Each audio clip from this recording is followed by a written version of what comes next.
Welcome to my channel. My name is Swish. Big news this week in the world of Blood Bowl. Games Workshop announced the next new team at Adepticon last weekend.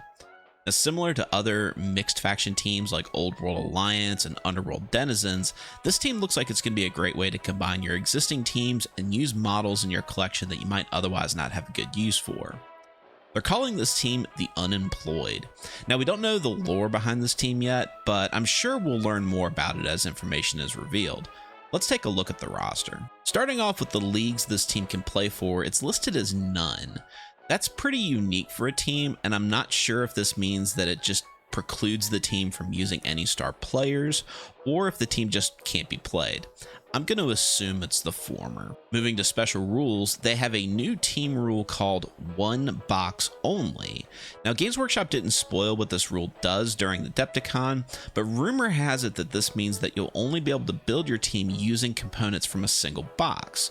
This might mean that there are going to be several different boxes available for the team, forcing you to limit what players you can have based on what's included. Before I get to the individual players, I want to point out that this team has no players with the lineman quality, meaning that if you're going to go into a game under 11 players due to injuries, you won't be able to make use of the journeyman rule. The first player on the roster is actually the most expensive. You can have 0 to 2 Dark Elf Blitzers, and it's a great start to the team. Fast, agile, and they come with block.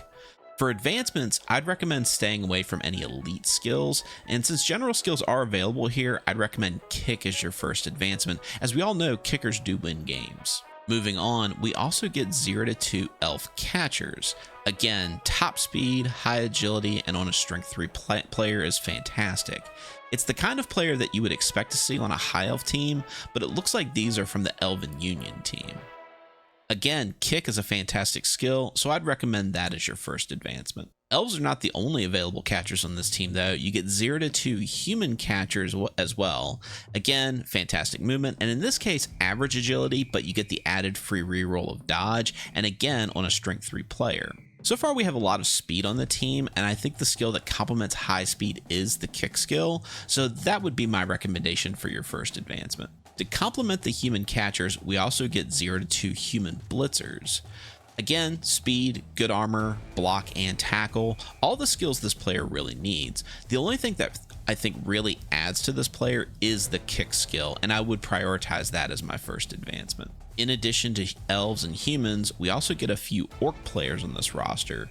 0 to 2 orc blitzers are available, trading the fast movement of the previous players for solid armor. You get more block and break tackle, letting the orc blitzer dodge like an elf when they need to. While orc blitzers get access to strength skills, and guard would be an obvious choice, elite skills are too expensive to realistically use on any team, and I think a viable alternative would be the kick skill. Along with the blitzers, you get 2 black orcs, big and blockers from the orc roster.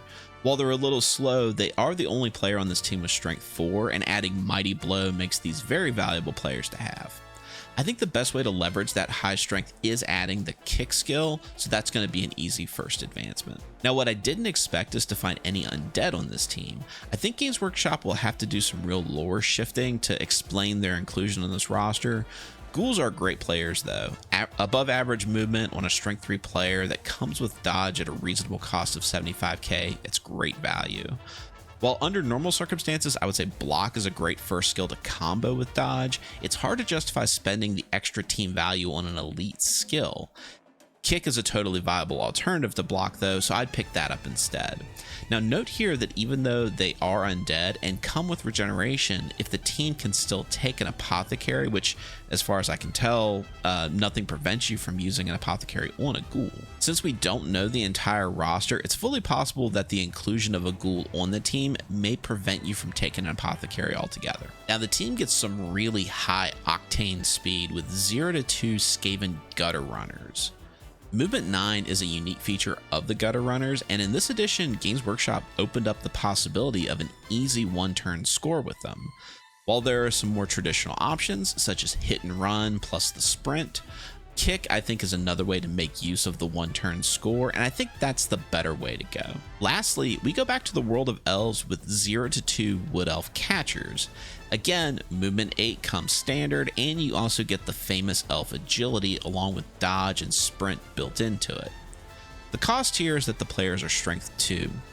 Now, in previous editions, the best skill you could give a Wood Elf catcher is shadowing, but Games Workshop decided to move shadowing from the general skill tree to the new devious one, and Wood Elf catchers have no access to this new tree. This is a huge blow to the Wood Elf team, but fortunately they still get access to the best skill in the game, which is Kick. If I were to take this team to my next league, I'd have to make some careful decisions. Between the confusing one-box team rule, the high overall cost of the players, and the fact that there's not enough room on the roster to take everything available, you'll have to make some sacrifices. While the overall player cost is pretty high, if you prioritize the cheapest players, you can get a pretty reasonable team.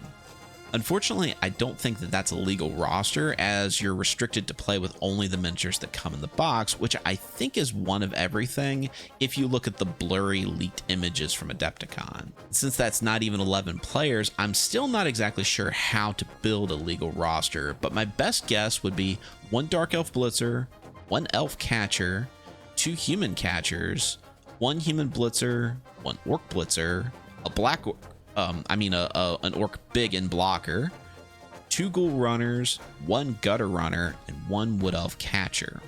Now, we don't know how much rerolls actually are, but if rerolls are just 50k, that leaves enough room for 1 reroll and an extra dedicated fan for a clean 1 million gold. Final thoughts here. I think this team is a really great way to reward veteran players who've been buying, painting, and collecting multiple teams for many, many years to make use of all the miniatures that they otherwise have no need for with the extensive roster changes from this edition.